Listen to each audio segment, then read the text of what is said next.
Pues muy buenas tardes, os doy la bienvenida a todo el mundo en nombre de Calamo y Cram. Soy Alex Herrero, soy formador en el Centro para Profesionales de la Lengua aquí en Cálamo y hoy continuamos con esta siguiente sesión de nuestro itinerario Profesionales en Construcción.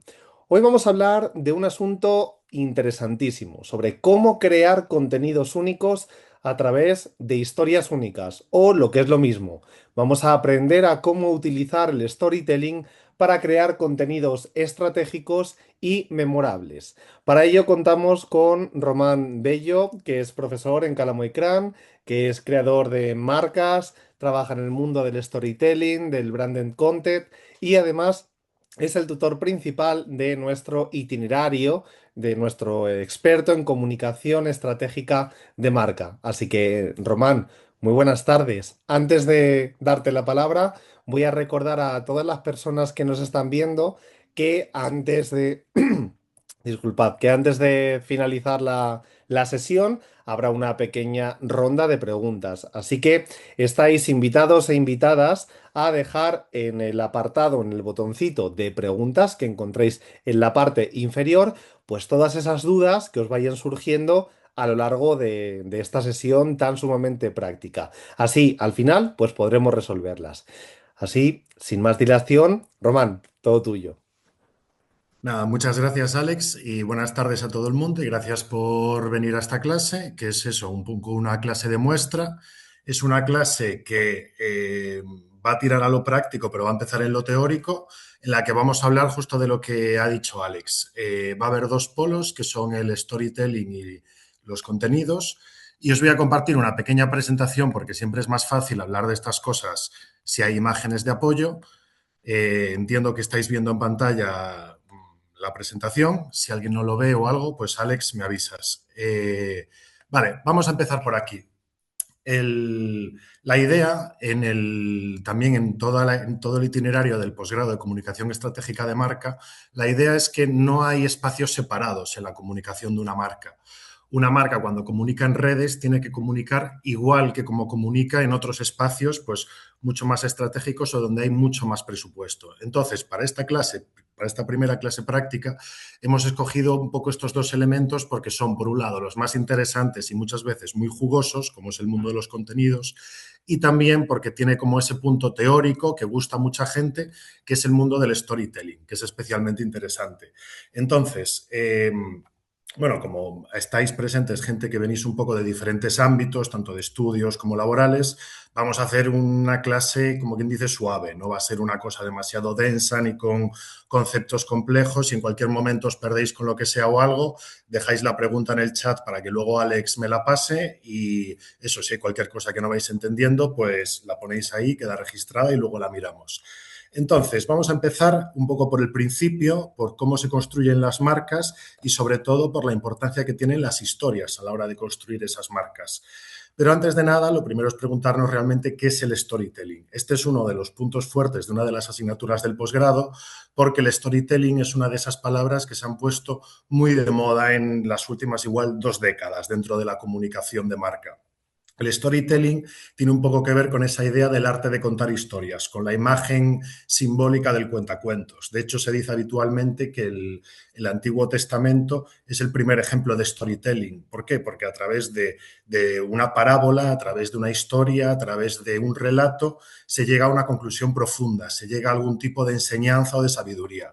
Esa es un poco, solo que más grandilocuente, la idea del storytelling. La idea del storytelling es que el hecho de contar historias es una técnica muy potente de cara a presentar la información, porque no es lo mismo que yo diga que a partir de enero las lámparas en mi tienda de lámparas tienen un descuento, a que diga, como queremos empezar bien el año, hemos hecho un 5% de descuento en las lámparas para que sea lo que sea que te propongas, pues tengas mayor presupuesto para ello, ¿no? Es decir, el hecho de crear un relato, de hacer una introducción, un nudo, desenlace o de ordenar la información de manera narrativa hace que ésta sea mucho más fácil de retener. Y esto nos lleva a que el storytelling tiene mucha presencia dentro de toda la creación de contenidos y de comunicación de una marca. Y aunque se podría segmentar mucho más o de una manera un poco más puntillosa el uso del storytelling que se hace, sí podemos encontrar, como quien dice, tres grandes bloques, ¿no? Un primer bloque son las piezas creativas, las piezas que tenemos en redes sociales, las piezas que corresponden a las grandes campañas de anuncios que puedas ver en televisión o los anuncios que te salen en Netflix o las lonas por la calle, todo ese tipo de recursos. O si no, también puede responder a la información. Si pensamos, por ejemplo, que hoy en día muchas empresas, muchas marcas generan informes, como por ejemplo sobre sostenibilidad, cuando cierran el año, muchas veces lo que hacen para sus accionistas o incluso para el público en general, porque lo suben a la web, es presentar en información cuánto han reducido en emisiones de carbono, cuánto han reducido en producción de residuos. Y a veces esa información es una información bruta, es una información que te lanzan directamente y que, como quien dice, es una piedra, es una información muy aburrida. El storytelling también sirve para aligerar eso y hacer que se preste atención y crear un relato a partir de ahí. En vez de dar simplemente datos, podemos decir, hace 10 años nuestra empresa se propuso llegar a cero en las emisiones de carbono. Hoy, 10 años después, estamos más cerca de conseguirlo y aquí se puede ver a través de estos datos, ¿no? En el futuro esperamos seguir avanzando, etcétera. Es básicamente darle un orden a esa información. Y finalmente, que es la que más nos interesa hoy aquí, porque es la que más va a vehicular o a condicionar los contenidos que hagamos, es el uso del storytelling dentro del discurso de marca. Y aquí, para los que a lo mejor seáis más externos al mundo de la comunicación o nunca hayáis trabajado o nunca hayáis tenido como contacto con el mundo del marketing, la publicidad, el diseño gráfico y demás, es importante que sepáis que dentro de las agencias y dentro de las marcas, en los equipos internos, hay un departamento que es el de estrategia, que es justamente en el que yo estos últimos años he trabajado más. Y en el departamento de estrategia lo que hacemos es una serie de guías o de libros, de documentos de uso interno, donde explicamos cuál es el sentido real de una marca, cuál es su sentido narrativo, qué tipo de historia está contando esa marca, con qué tipo de emociones juega, qué tipo de recursos va a emplear y qué cosas puede y qué otras cosas no debe hacer. Eso es todo lo que hacemos a través del elemento del discurso de marca del storytelling. Es decir, dentro de los documentos de estrategia que definen qué es una marca, uno de esos elementos es el storytelling. Entonces, vamos poco a poco. Lo que hemos visto hasta ahora es que es una técnica, una forma de contar cosas. Entonces, lo que os voy a enseñar ahora es quien sepa eso, un poco de comunicación. Este anuncio lo ha visto porque se da en todas las facultades de publicidad, de comunicación audiovisual, como un ejemplo muy bueno, muy paradigmático de cómo el storytelling se puede emplear en piezas audiovisuales como anuncios en este caso. Entonces, este es un anuncio de una lámpara de IKEA que os lo pongo. En principio tendría que escucharse el sonido. Si alguno no lo escucha, que sepa que no es importante. Simplemente es un pianillo de fondo, una música emotiva. Lo importante más que nada es...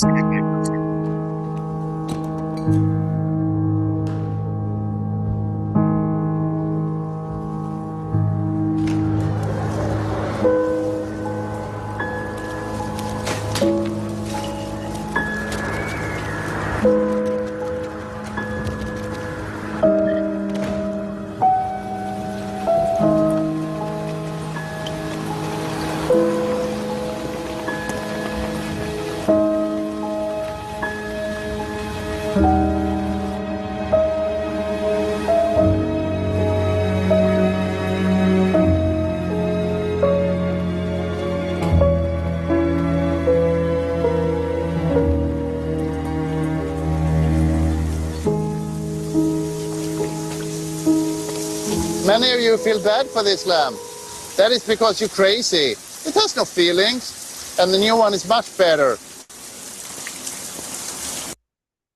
Bueno, este anuncio, que en su momento se hizo muy famoso, que aún hoy en día se sigue poniendo eso como un ejemplo de storytelling en todas partes, juega con muchos elementos que, por ejemplo, en el posgrado se analizan, porque dentro del storytelling, aunque la idea sea sencilla, aunque la idea sea vamos a comunicar con historias, luego tiene mucho entresijo y tiene mucho entresijo a nivel conceptual o a nivel de qué tipo de storytelling se construye o incluso a nivel de cómo se va a aplicar luego ese storytelling, porque se puede aplicar en marca personal, se puede aplicar en eso, en una marca estándar, se puede aplicar para algunos informes determinados o textos determinados, etcétera, ¿no? Pero aquí vemos lo básico, que es un uso emocional del producto, en este caso de la lámpara de IKEA, y segundo, una narración, que además al final rompe con ese estilo de plot twist, como de el hombre saliendo, rompiendo la cuarta pared y mirando a cámara diciendo, bueno, solo una lámpara, no te has podido encariñar con ella, la nueva es mucho mejor,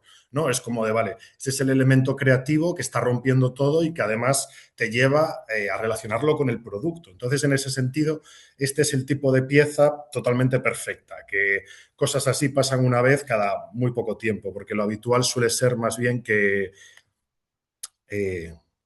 lo habitual suele ser que no funcionen, que no te dejen o que no quede todo tan redondo. Veremos que no hay una fórmula exacta para todo esto. ¿Qué es el storytelling aplicado a una marca? ¿No? Ahí lo hemos visto en una pieza, pero hemos visto que lo importante del storytelling o lo que vamos a dar hoy es cuando se utiliza en el discurso de una marca. ¿Qué significa discurso? Vale, pues estas dos imágenes nos lo pueden aclarar bastante. A la izquierda tenemos una simple foto de un producto, un café con leche.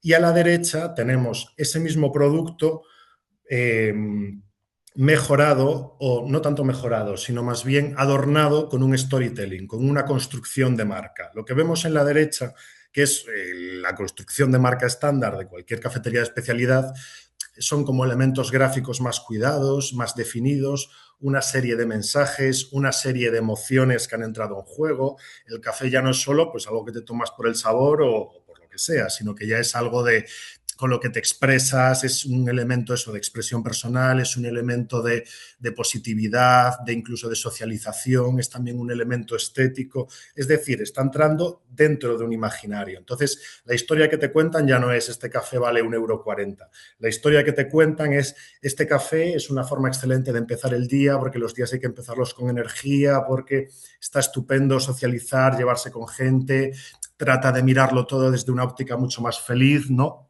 Y esto suele venir acompañado también de un mayor precio, porque como quien dice, hay marcas que necesitan justificar su precio, ¿no? Y una forma de hacerlo es a través de toda esta experiencia narrativa que se está lanzando, ¿no? Toda esta experiencia simbólica.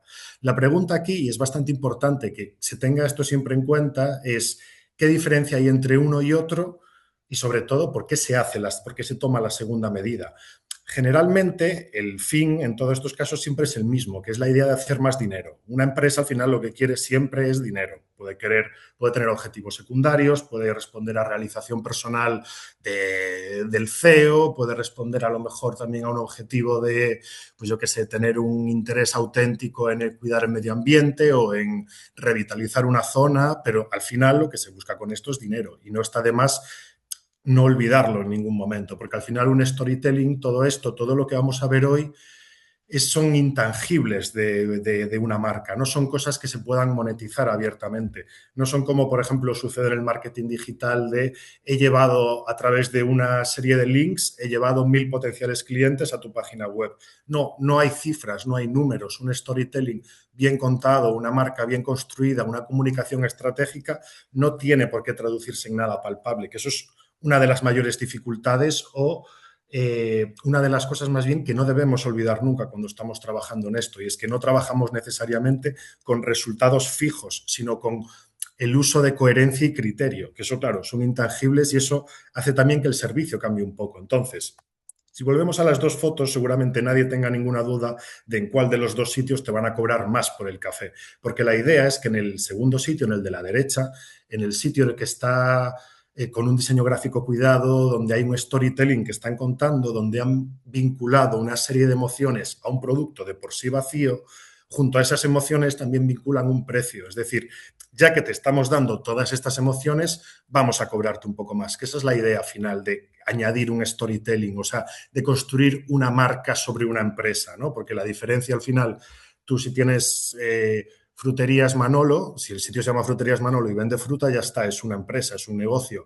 Pero si aparte de ser Fruterías Manolo se hace un logo que está guapísimo, se abre unas redes sociales, se hace una página web para vender online, donde además te da consejos y recetas de cómo usar esas frutas y verduras. Entonces ya estamos hablando de una marca, ¿no? Y seguramente eso le lleve o más clientes o pueda subir un poco el precio porque genera algún tipo de emoción. Y esto nos lleva a dos statements básicos, que es que presentar algo como una historia ayuda a retener la atención del espectador, como hemos visto en el caso de la lámpara de IKEA, porque uno está todo el rato pensando qué va a suceder después. Y por otro lado, el uso de emociones en la comunicación de una marca la humaniza y mejora su percepción. Es decir, cuando utilizamos emociones con las que el público pueda empatizar, lo que conseguimos es que mire a nuestra marca de una forma no aséptica, sino que la empieza a mirar pues con cierto cariño, con cierta curiosidad, con cierto respeto. Hay marcas que a lo mejor te pueden llevar a pensar ligeramente en algunas cuestiones de tu vida o incluso marcas que abren debates sociales, como fue a lo mejor Nivea en su momento. Hay muchas marcas que se mojan a la hora de abrir nuevos discursos y nuevas cosas, ¿no? Y todo eso son cuestiones tácticas y estratégicas, son cuestiones que se hacen simplemente para atraer público, fidelizar público, conseguir mayores ventas, conseguir a lo mejor subir un poco el precio. Y el recurso principal que hay son las historias, porque está más que demostrado que cuando cuentas algo en forma de narración es mucho más fácil que la persona se quede escuchando lo que le estás diciendo. Por otro lado, al nivel del discurso que tiene cada marca, vemos que cada marca debería tener, aquí pone tiene, pero la frase correcta es debería tener un storytelling que explicase quién es y qué hace, contra qué se enfrenta o por qué existe. Por ejemplo, si pensamos, bueno, que luego lo veremos, de hecho, si pensamos en Nike, Nike es una marca que se enfrenta pues mucho a la idea de rendirse, ¿no? Está como todo el rato hay que superarse, todo el rato hay que seguir. Nike es una marca que se enfrenta a los límites, luego lo veremos. Por otro lado, con el storytelling, lo que es una historia que justifica la existencia de esa marca.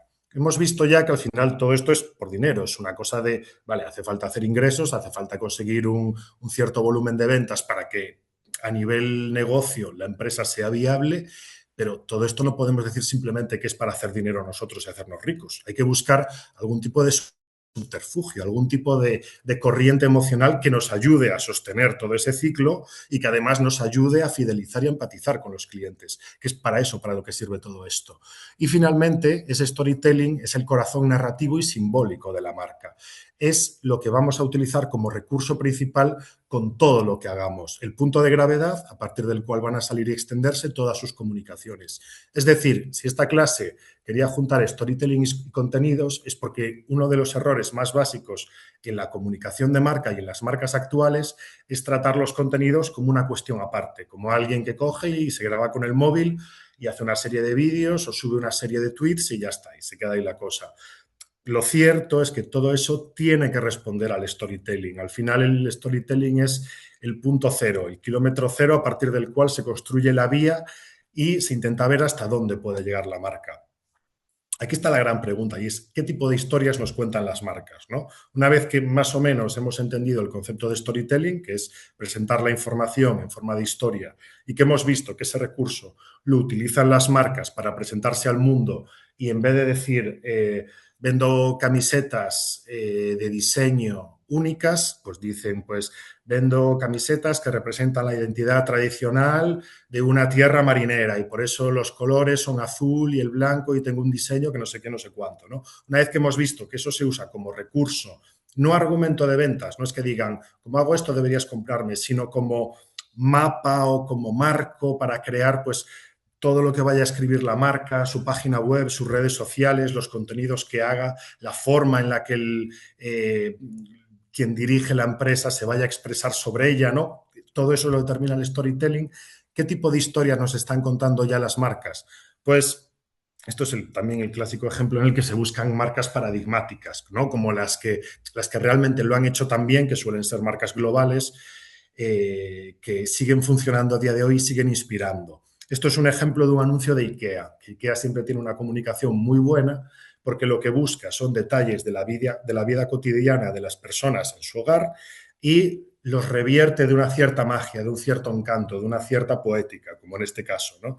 Al final, IKEA tiene una construcción, un storytelling muy sólido, según el cual una casa y los muebles y demás no son simples productos, sino que forman parte de la vida de las personas. La casa, según su storytelling, es el lugar donde uno puede ser radicalmente uno mismo, donde uno puede hacer lo que quiera. Y a partir de esa idea es como montan sus tiendas y es como montan toda su comunicación, frases míticas o lemas o eslóganes míticos como bienvenido a la República Independiente de tu hogar o redecora tu vida, van precisamente sobre esa misma idea, sobre que esto no es vender muebles de diseño a un precio económico y con una amplia variedad, sino la casa de cada uno es donde más puede ser él mismo o ella misma. Y por eso tenemos toda esta gama de muebles, por eso tenemos precios democráticos. Veis cómo realmente todo cae al final de esa idea de encontrar ese relato, esa historia que están contando y que luego se representan en pequeñas piezas.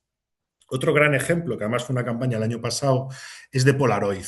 Polaroid tiene la ventaja de que a medida que el mundo avanza y avanza la tecnología, Polaroid tiene más cosas a las que enfrentarse, utilizando como recurso emocional la nostalgia. Entonces, esta campaña, que fue de las mejores de 2025, a nivel global prácticamente, fue muy comentada y fue muy bonita, es un perfecto ejemplo de cómo la marca, con ese amor por lo analógico, por el instante, por el momento, por vivir la vida real, se aprovecha de coyunturas actuales, en este caso las tecnológicas, como es la inteligencia artificial, para hacer una vuelta hacia lo puro, ¿no? Hacia lo nostálgico, hacia lo bonito. Es eso, la inteligencia artificial no puede replicar este momento, no puede replicar esta emoción. Entonces, al final, su discurso es que la vida pasa aquí ahora, no en las pantallas. Y ese es su relato de marca. Entonces, toda esta campaña partió un poco de la misma idea, como de dejar el móvil fuera, no mirar la tecnología, centrarte en vivir, en estar con la gente. Y finalmente el monstruo del storytelling, que siempre es Nike, que utiliza año tras año esa idea como de superarse, como esa idea de seguir evolucionando, de romper tus límites, que es al final el relato que está usando la marca. La idea básica que tiene la marca es que, digamos, un poco una frase interna que utilizan mucho es: si tienes un cuerpo, eres un atleta. Y ese es el relato que quieren contar. Su relato es: todo el mundo es potencialmente un atleta. Entonces, a partir de ahí, lo que lanzan son campañas y campañas que van sobre la misma idea y toda una comunicación que va sobre la misma idea. Ellos no te están diciendo: tenemos unos tenis estupendos a 100 euros y 2 veces al año los ponemos a 50 euros. Ellos te están diciendo: da igual cuál sea tu tiempo actual, porque dentro de ti hay alguien que puede correr más rápido y te ayudamos con estos tenis de tal, ¿no? Primero te meten esa idea, esa emoción, te meten el cierto simbolismo para luego, pues, colarte y vincularlo con los productos a través de emociones. Y así es como funciona el storytelling. Aquí está la pregunta del millón, que es cómo se construyen esas historias, ¿no? Realmente cómo llegamos a simplificar una marca en una o dos líneas. Bueno, pues no hay fórmulas mágicas y es algo que lleva muchísimo tiempo.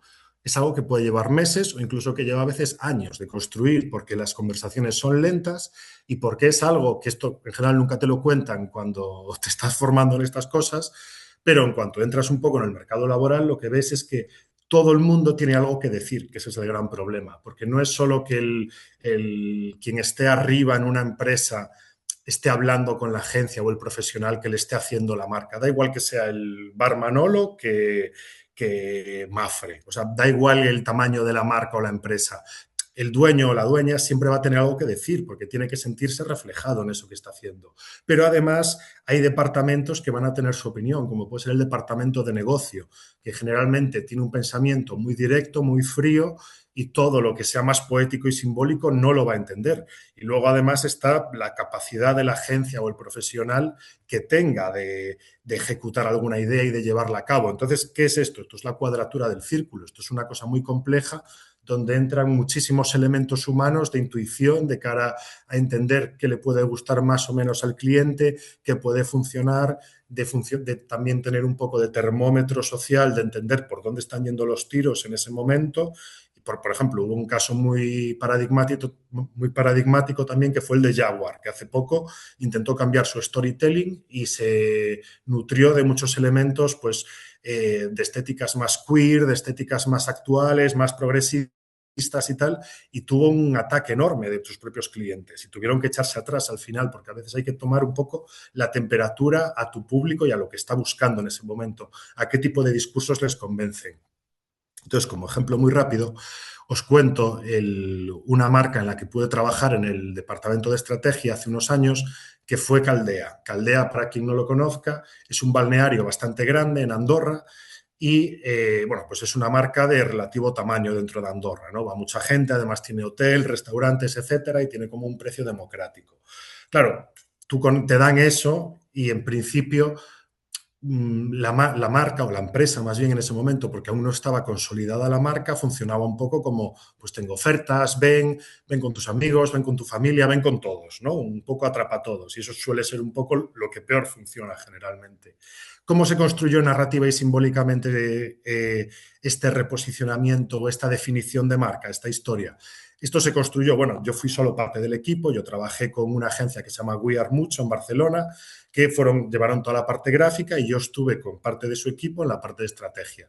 La idea, la historia de la marca, lo que se quería contar al final era que un balneario o que este espacio en concreto lo que representa es esos momentos de la vida en los que sí que realmente merece la pena, esos momentos de disfrute absoluto donde no es como de no es tu vida de lunes a viernes, lo que pasa allí es la vida de viernes a domingo, ¿no? Lo que pasa allí es la vida que realmente se disfruta, es la vida que realmente nos gusta, es cómo tendría que ser toda la vida lo que pasa allí. Ese era un poco el discurso, ¿no? El discurso es, la vida muchas veces es estresante, es agobiante, es aburrida, es extraña, nos confunde, nos genera ansiedad. Sin embargo, hay momentos de la vida que son pura paz, calma y disfrute.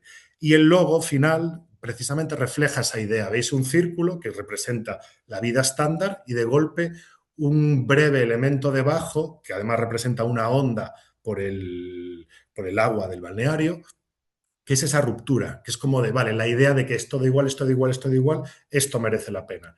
Y esa es la idea final, ese es el storytelling de la marca de Caldea. Entonces luego esto cayó en una serie pues, de mensajes, de frases, campañas y demás.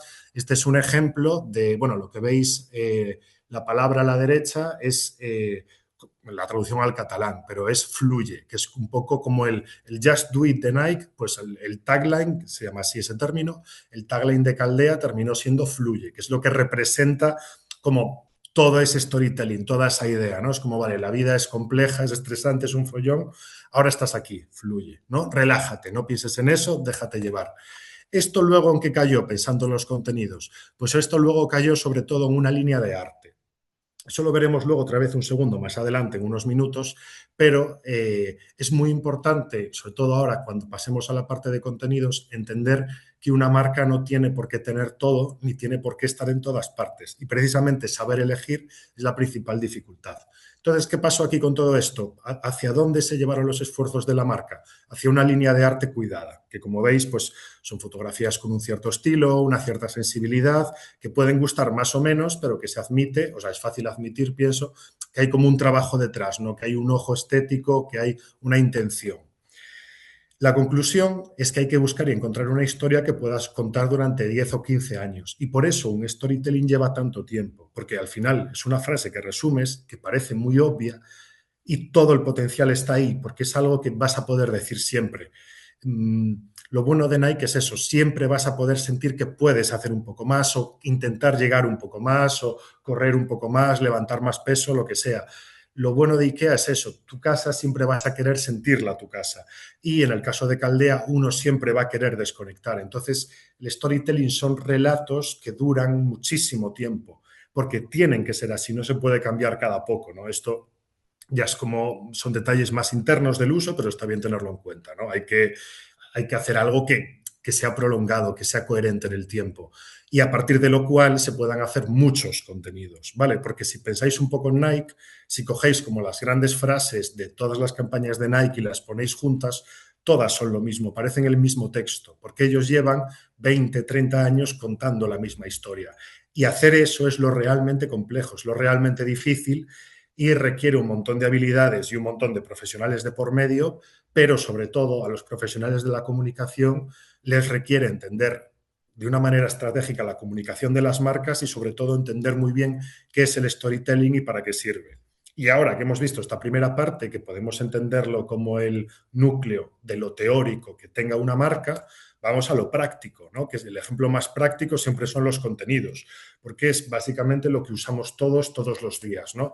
Ya sea cualquier red social, YouTube, todo lo que consumimos, perdón, al final son son contenidos que muchas veces crean las marcas o creadores, da igual en este caso, pero al final entran dentro de ese ecosistema. Estamos como en el gran momento de los contenidos y parece que en principio eso no va a desaparecer, ¿no? Y no solo penséis en redes sociales y YouTube, pensad, por ejemplo, en, yo qué sé, en ebooks, pensad en la película Barbie, que realmente era casi un contenido de la marca Barbie que estaba reposicionándose en el mercado. Pensad que hay incluso, pues yo qué sé, campañas con influencers o eventos que se organizan, los eventos de Ibai, la velada del año, todo esto es contenido también. El mundo hoy en día está hecho de contenido, está hecho de fórmulas, eventos o ideas preparadas por marcas y creadores para que funcionen de una determinada manera. Entonces, en el mundo de las marcas, vemos que los contenidos son la expresión más inmediata y más directa de nuestra marca, ¿no? Es como de si el storytelling es un poco en la sinopsis del libro, los contenidos son toda la literatura, ¿no? Son los diálogos, las descripciones, es todo eso, ¿no? Todos los detalles que la enriquecen, pero que están hablando de lo mismo, que es el storytelling. Los contenidos no solo tienen que ser creativos, virales, contemporáneos o seguir trends, que este suele ser muchas veces el error, sino es que la idea es que los contenidos sean coherentes con nuestro storytelling. Es decir, el reto es lo que hemos dicho de Nike, que los contenidos tienen que mantener la misma idea, las mismas emociones, el mismo funcionamiento en el tiempo. Es decir, el peligro básico de los contenidos no es tanto aburrir al público, sino aburrirnos nosotros mismos al hacerlo, que suele ser lo que pasa muchas veces. Los contenidos buenos, y aquí está un poco lo que os decía de los intangibles, no se miden solo por interacciones, no es solo cosa de, no solo hay que mirar los likes, porque los likes muchas veces son un poco engañosos. Un like no se traduce luego en una compra. Recordad lo que hemos dicho de que todo esto al final es cuestión de hacer negocio y hacer dinero. Entonces se miden por la capacidad de expandir y mejorar nuestro relato de marca. Si tenemos un buen relato, si tenemos una historia que la gente quiera escuchar, si tenemos una posición simbólica que a la gente le interese, solo hay que reproducirla y reproducirla y reforzarla. No hay que romperla ni porque es muy complejo y la gente, hay un concepto que se llama polución mediática que viene a decir que básicamente estamos consumiendo todo el día publicidad, entonces la gente cada vez hace más oídos sordos a la publicidad, cada vez se le hace menos caso, entonces digamos que no tenemos oportunidades de malgastar tiros con esto, hay que ir a tiro fijo, hay que ser muy francotirador, que eso es lo que nos enseña el storytelling, a ver cómo ser francotiradores con esto. Y la idea es eso, expandir y mejorar nuestro relato de marca, porque al final hay que pensar una cosa muy obvia, que es que una empresa, si compite por precios, la mayoría de veces va a perder, porque siempre hay alguien que puede producir más barato. Entonces, lo que sucede con la mayoría de marcas es que buscan una construcción simbólica que las apoye y hablar de otra serie de atributos, hablar, por ejemplo, de sostenibilidad o hablar, por ejemplo, de la acción local que están realizando o hacer eventos o acciones muy divertidas, muy virales, muy graciosas que hagan que esa marca tenga un cierto halo de ser guay, de ser interesante, de ser joven y fresca, ¿no? Todo eso es lo que se busca y se busca para que la gente no vaya a lo más barato, no vaya a lo más económico. En definitiva, sin contenidos no hay marcas, porque son el ejemplo más práctico y la visión diaria, la visión o el contacto diario que tenemos con esas marcas. Ahora bien, ¿cómo se eligen los contenidos para tu marca? Y este es uno de los grandes temas. Principalmente se puede pensar en 4 pilares, porque aquí, si volvemos al caso de Caldea, bueno, hay una cosa que sí que es interesante de cómo funciona su estrategia de contenidos. La marca decidió invertir sobre todo en 2 cosas. Ahora no sé porque ya hace unos años que no trabajo con Caldea, pero en ese momento el plan original, y me parece que más o menos se mantuvo, iba por 2 líneas. Por un lado, una línea gráfica potente, que es lo que estáis viendo, y por otro lado, un buen plan de marketing de influencers, es decir, de contactar con influencers de nivel medio, o sea, no hacía falta alguien con 3 millones de seguidores, sino a lo mejor alguien de 80.000 seguidores ya podía ser útil para que fuese a Caldea, lo enseñase un poco, había como muchos espacios para hacerse fotos, para hacerse vídeos y demás, y eso generase como una sensación de este sitio está de moda. Entonces, como se buscaba dar una sensación de actualidad a todo eso y a la vez crear esa imagen como de una vida que se disfruta, por un lado, la conclusión fue, vale, La idea de que la vida se disfruta se va a consumir por la imagen. Y la idea de que el sitio está de moda y tal va a ser una escalada de influencias.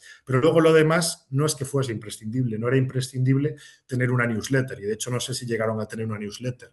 Tampoco es, creo que tampoco se hicieron un canal de YouTube, ¿no? No es que eso es uno de los errores básicos, creer que una marca tiene que estar en todas partes, pero no, una marca tiene que estar en aquellas partes en las que su storytelling le diga que tiene que estar.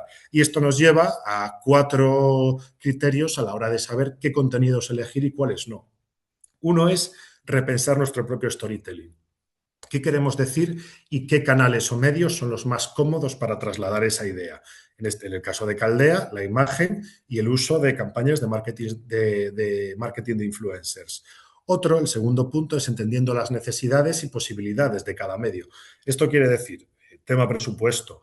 A veces una empresa no tiene dinero para poner una lona gigante en Gran Vía, pero otras veces sí. Y a veces será interesante hacerlo y otras no, pero también depende del storytelling que tengamos, ¿no? Los storytelling más ambiciosos de marcas con más presupuesto lo harán, pero una pequeña tienda de barrio, una pequeña startup no tiene por qué irse tan lejos. A lo mejor les es mucho más interesante una buena campaña de publicidad en Instagram o en TikTok, ¿no? Y es, de hecho, realmente lo que se hace. Entonces, eso también es importante, pensar en las posibilidades del medio.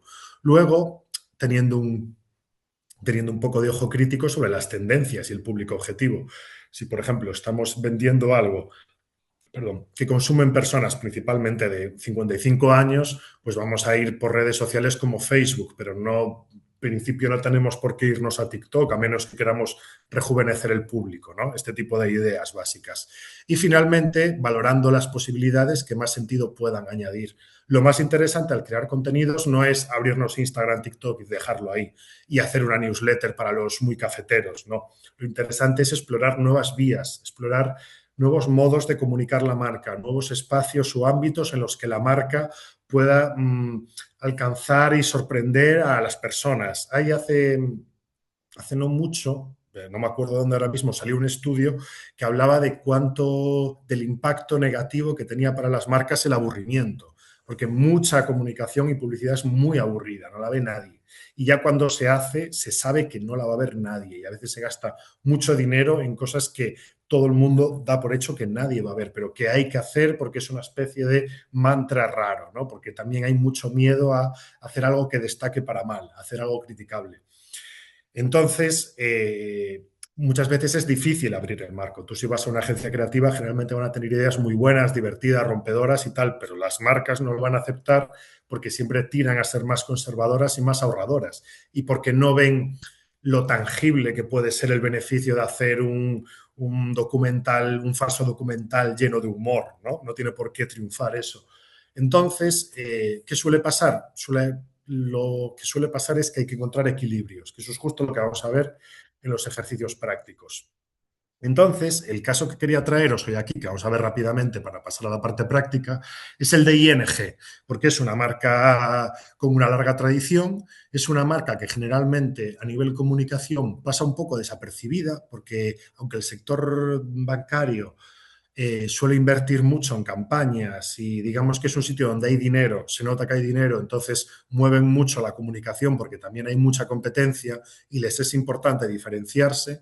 ING como que muchas veces pasa un poco desapercibida, pero a mí es una marca que me gusta. Entonces, los que tengan ya unos años a lo mejor se acuerdan de que ING Direct cuando empezó con la idea de tu otro banco, ¿no? Ya podéis ver la calidad de la imagen. Esto era una campaña viejísima que tenían. Todo esto fue creado por Tony Segarra, que es como un poco el padre de la publicidad en España. Él es el de la famosa frase de "te gusta conducir". Pues él con ING fue el que consiguió convencerles de que pusiesen como claim, como principal frase, como historia que contar, la de tu otro banco, ser tu otro banco. Ahora veremos en qué historia cae esa frase. ¿Por qué quería esto? Pues porque básicamente todo el mundo en España en ese momento, cuando aparece ING, ya tenía como sus bancos de confianza, ¿no? Es un sector donde generalmente el consumidor es tan conservador, es raro que alguien se arriesgue, ¿no? Que alguien ponga los ahorros de toda su vida en un banco que acaba de abrir, porque los puede perder por lo que sea, que en principio la gente ya tenía su banco. Entonces, Segarra cuenta en un libro de entrevistas bastante interesante, cuenta que consiguió, como hablando con ellos, hacerles entender que ese banco, el ING, iba a funcionar siempre como la alternativa, que iba a ser como el banco que, como daba unas comisiones un poco más altas, pues la gente tendría como segundo banco, ¿no? Y si tenía el 90% de sus ahorros en un gran banco, en la Caixa o donde fuese, a lo mejor el 10% lo tenían en ING, ¿no? Entonces era como de, vale, en vez de ir a la contra de la idea de que somos los segundos, vamos a jugar con la idea de que somos los segundos, de que somos los otros. Y eso consiguió posicionar a la marca de una forma muy interesante, que fue como de son los alternativos. Su historia era que dentro de un mundo serio, de hombres con traje y maletín, ellos eran los otros, los divertidos, los alternativos, los que rompían los tabúes. Y eso fue un storytelling que mantuvieron durante años y que aún a día de hoy siguen manteniendo en todas las campañas que hacen. Esto, por ejemplo, son un par de piezas gráficas de ejemplo de cómo utilizan pues, una estética muy moderna, ¿no? Una estética de foto flash, una estética pues, de parejas jóvenes. Esta no se ve bien porque tampoco a veces no es fácil conseguir piezas concretas, pero bueno, la idea era esta, ¿no? Como de eso, pues un banco que te acompañase, que fuese como cómodo con una perspectiva mucho más alternativa, mucho más creativa e incluso mucho más poética esto en algunos momentos. Esto es una campaña de ING que me parece muy interesante esto. Esto no me acuerdo por qué era, no sé con qué colaboración era, no me acuerdo en qué contexto estaba, pero quiero decir, este tipo de piezas, por ejemplo, tan emocionales, tan alternativas, tan contrarias a la comunicación general de un banco, si pensamos, por ejemplo, en el Aprendemos Juntos del BBVA, que son estas charlas como en un espacio diáfano azul donde profesionales de su sector hablan pues, sobre salud mental, sobre psiquiatría, sobre el cerebro, sobre deportes, etcétera, o incluso las charlas en blanco y negro de Sabadell, que se acuerde que estaba Nadal en una mesa en blanco y negro, ¿no? Ese aire de seriedad de golpe ING lo rompía todo el rato. Y aquí tiene una de sus últimas campañas, que además hizo con una agencia de España, de Barcelona, que se llama Fuego Camina Conmigo, que a quien no la conozca se lo recomiendo porque son muy buenos a la hora de crear contenidos con un perfil muy estratégico y de storytelling. Y aquí lo que hacían era romper un tabú. El tabú de que de dinero no se habla, que es un poco lo que crean todos los bancos, ¿no? Ese mundo como un poco misterioso, un poco opaco, ¿no? Ellos lo rompían y rompían ese tabú social a través de una campaña. Os pongo unos segundos para que veáis.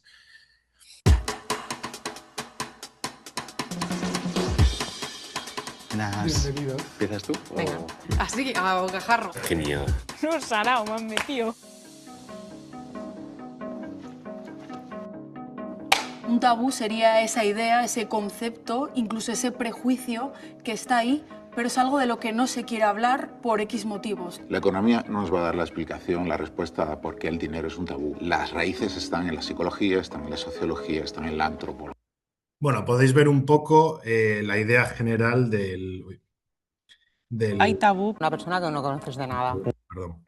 Podéis ver un poco la idea general de esa campaña de ING, porque ¿cómo funcionaba? Pues funcionaba con la idea de, vale, hay un tabú social que en general se asocia, se percibe con todos los bancos, como somos los alternativos, vamos a romper ese tabú. Entonces, toda esa línea de contenidos, todo eso que veis, que además eso es muchísimo dinero, porque es contar con influencers o figuras públicas, contar con una línea de arte, contar con una serie de entrevistas, ¿no? Copies que escriban las preguntas, gente de diseño gráfico que prepare como todo el escenario, gente de arte que dé influencias, gente de marketing de influencers y demás, ¿no? O relaciones públicas que ande buscando pues la gente, los contactos, etcétera, buscar una productora que grabe. Es decir, hubo mucho dinero en eso. Es un contenido muy pensado y por eso precisamente está tan relacionado con el storytelling de la marca. Y ahora vamos a ir a una sesión práctica. Entonces, lo que vamos a hacer ahora es, os voy a poner Claro, antes de poneros eso, ¿qué es importante aquí en la sesión práctica o qué vamos a hacer? Esto tampoco es algo de lo que necesariamente se pueda practicar de una forma rápida, ¿no? Porque el proceso de creación de contenidos en una agencia, en un equipo de trabajo, suele ser muy rápido, porque el tiempo es dinero. Y entonces, como generalmente cuanto antes estén las cosas, mejor para todo el mundo, no es algo que te dé mucho tiempo a irte y reflexionar, aunque sí que hace falta días de reflexión. Entonces, ¿qué es lo más útil realmente a nivel, cuando trabajas en comunicación? tener criterio y tener una sensibilidad lo más fina posible. Es decir, poder detectar enseguida errores, aciertos o cosas a mejorar de un proyecto. Entonces, lo que vamos a hacer es el tiempo que queda, si le parece bien a Alex, es ver unos pocos vídeos de campañas y vamos a ir sacando gente a que diga, a que responda principalmente a 3 preguntas de cada uno de estos contenidos. Una es, ¿en qué acierta ese contenido? Otro es, ¿qué fallo le encuentra a ese contenido? Y en la tercera es, ¿qué mejoraría en ese contenido? Entonces, ahora simplemente os voy a poner un poco del primero, os voy a explicar un par de detalles y vamos a pasar a hablarlo entre todos, que es realmente lo que suele suceder en las salas de una agencia de comunicación o de un equipo de comunicación de una marca. Suele ser algo así, ¿no? Siempre hay un momento de hablar de qué se va a hacer y por qué, ¿no? Entonces vamos a empezar. Está tirando otra caña a la cantante Dora Post. Hola, soy Peldaños y verás que en este momento estoy alucinado. Y yo soy Miso.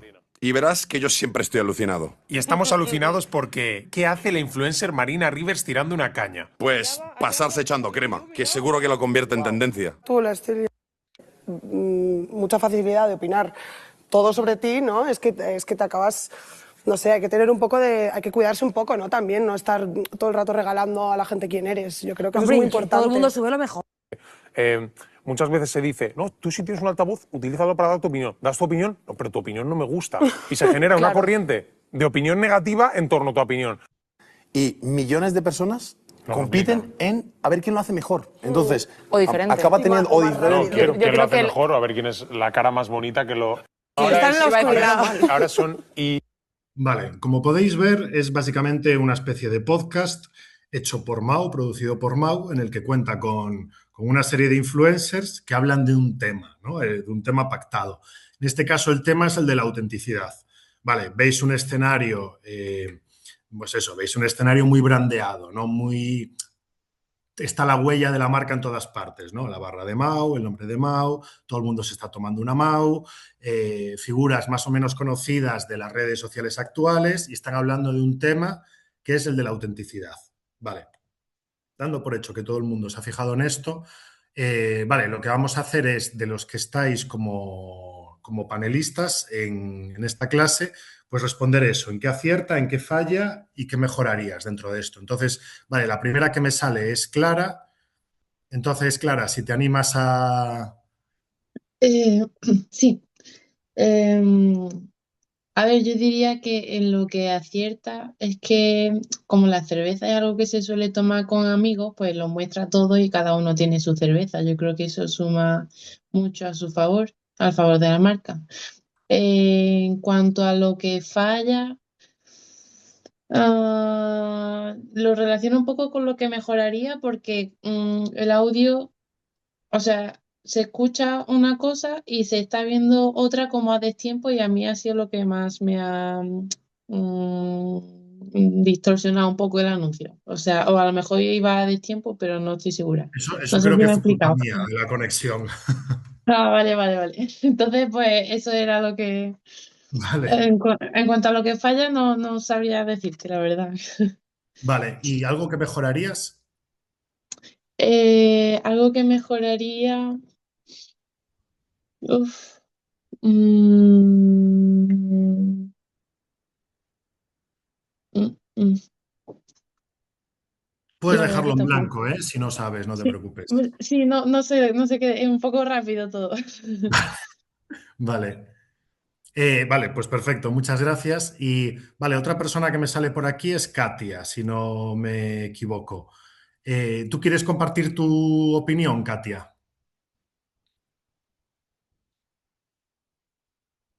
Vale, no sé si no está en este momento. Vale. Alex, que no sé si estás por ahí, a mí no me sale más gente para Sí, participar. no te preocupes. Entonces, si quieres, puedes Vale, contarnos tú cuál es el asunto vale. y puedes resolvernos este caso en los siguientes. Vale, la idea con todos estos casos es un poco la misma. No es que esté necesariamente ni bien ni mal.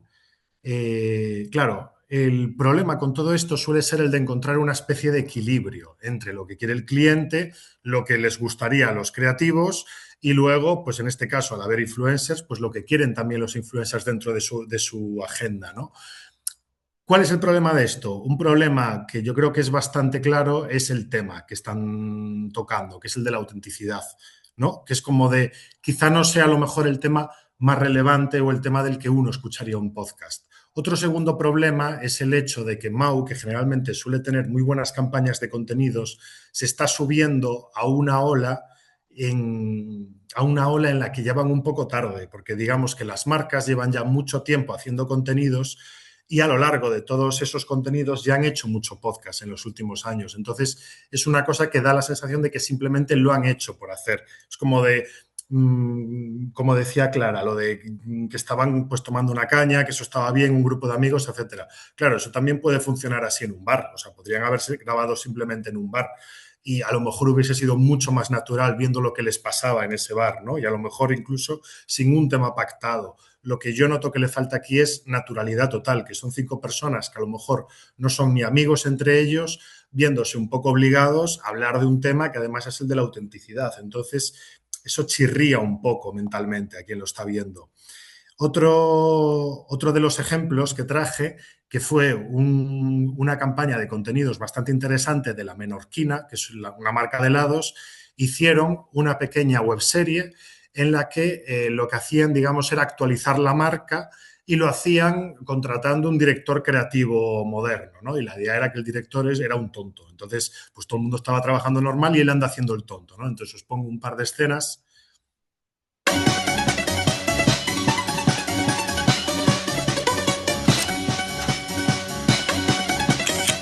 Somos icónicos. El problema no es el pasado, el problema es el futuro.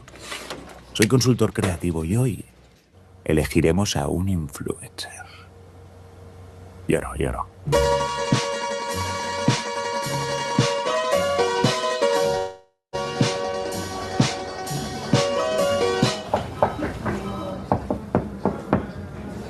Llevas ya unos cuantos días. Claro, esto es solo un capítulo de muchos. Entonces, ¿qué buscaban hacer un poco en esta webserie? Bueno, pues ya en la misma webserie te están contando el objetivo de la marca, ¿no? La Menorquina es una marca de helados que tiene un punto tradicional bastante antiguo y, por tanto, hace falta modernizar la marca. Pero lo que se preguntaron ellos es de qué forma hay que modernizarla y por qué tendríamos que modernizarla. Entonces, bueno. Si quieres, Román, hacer la pregunta general y voy leyendo por el chat las respuestas que nos ofrecen, a ver si aciertan. Sí, claro. Bueno, si alguien... Vale, pues de los que estáis por el chat, no sé si alguno se quiere animar a decir en qué falla a lo mejor estos contenidos. Siempre hay un fallo, nunca nada está perfecto, salvo quizá el anuncio de IKEA. Partiendo de eso, ¿qué fallos encontráis? ¿Qué fallos conceptuales podéis decir como de, bueno, pues esto no nos convence? Si tú también te quieres sumar, Alex, a decir alguno. Mira, nos comentan por aquí. Reyes nos dice, ¿en qué acierta? Dice, para mí en la estética de The Office. Vale, tienes mucha razón, Reyes. Buscamos fallos ahora. Y bueno, pero también está bien decir lo bueno que hace la gente. Vale. Rosario nos dice, fallo quizá sería que no se muestra nada del producto o no recuerda nada propio de la marca. Vale. Estos dos comentarios son bastante interesantes. El de The Office, la idea es que la publicidad nunca va a crear nada nuevo, ¿no? Una marca nunca va a sacar una idea creativa totalmente nueva. Entonces hay mucho reciclaje, hay mucha reutilización y está muy bien utilizar referencias culturales que luego la gente pueda notar, porque eso luego enriquece lo que estás haciendo. Entonces está muy bien visto lo de la referencia de The Office. Y por otro lado, lo de que no sale nada del contenido, eso realmente es una virtud, porque la idea es que a la hora de crear contenidos, muchas veces las marcas se esfuerzan tanto en hablar de las marcas que aburre. Uno de los motivos de los que aburre es que es aburrido que te estén todo el rato intentando vender algo. Entonces, tienen que contarte algo que sea un poco más entretenido. Entonces, en ese sentido, es incluso un plus, porque al estar contándote lo que pasa en la Menorquina y por dentro, sí que te está relacionando con la marca, pero no te está todo el rato vendiendo los productos. Lo que te está vendiendo es humor. Bien, también tenemos más comentarios, Román. Nos dicen, Fallo dice, tema demasiado usado, el del influencer. Alicia va un poco en esa línea, dice, quizá está demasiado estereotipado, algo un poco ya pasado. Pues Y Silvina, por su parte, dice, el contraste del chico con gorro verde, medio de tonto, y el del otro. sí, bueno, claro, el hacerlo quedar un poco de tonto era la idea al final, porque, bueno, claro, luego si veis la web serie, está bien, tampoco es que sea una cosa de no te meas, pero bueno, está un poco ok. La idea era, pues, reírse un poco de la idea de modernizar las marcas, ¿no? De que no siempre es necesario y de que está bien tomárselo con ironía y si una marca es de toda la vida, pues eso también es bueno. Y sobre lo de los estereotipos, eso también es un comentario muy oportuno porque sí que es un poco uno de los, no de los fallos, sino de lo que termina pasando, porque lo que pasa muchas veces es que cuando tú lanzas la idea, la marca la ve y dice, me da mucho miedo. Y entonces tienes que empezar a buscar lugares comunes y decir, bueno, pero esto es un poco como esto recuerda a esto, y a través de esos lugares comunes, pues es un poco como va cediendo. Quiero decir, la agencia que hizo esto no es la idea no es criticar en absoluto la agencia, porque seguramente la agencia tendría un muy buen planteamiento. El problema o lo que terminó pasando es que el cliente echaría un poco para atrás algunas cosas y tendría un poco de miedo. Ujú. Bien, pues Román, oye, para cerrarnos, ¿nos pones otro ejemplo si tienes por ahí, lo comentamos para cerrar? Genial. Terminamos con el último, que además es mi favorito, que es una campaña que hizo Jumpers, bueno, porque Jumpers tienen unos contenidos que son muy buenos, son muy guays, que también son cosa de la agencia de Fuego Camina Conmigo, y esto estaban intentando hacer una campaña para vender que habían hecho patatas fritas y su idea era gastarse 1 euro la campaña. Entonces ese es el storytelling de toda la campaña. Entonces os pongo un poco, a ver si carga.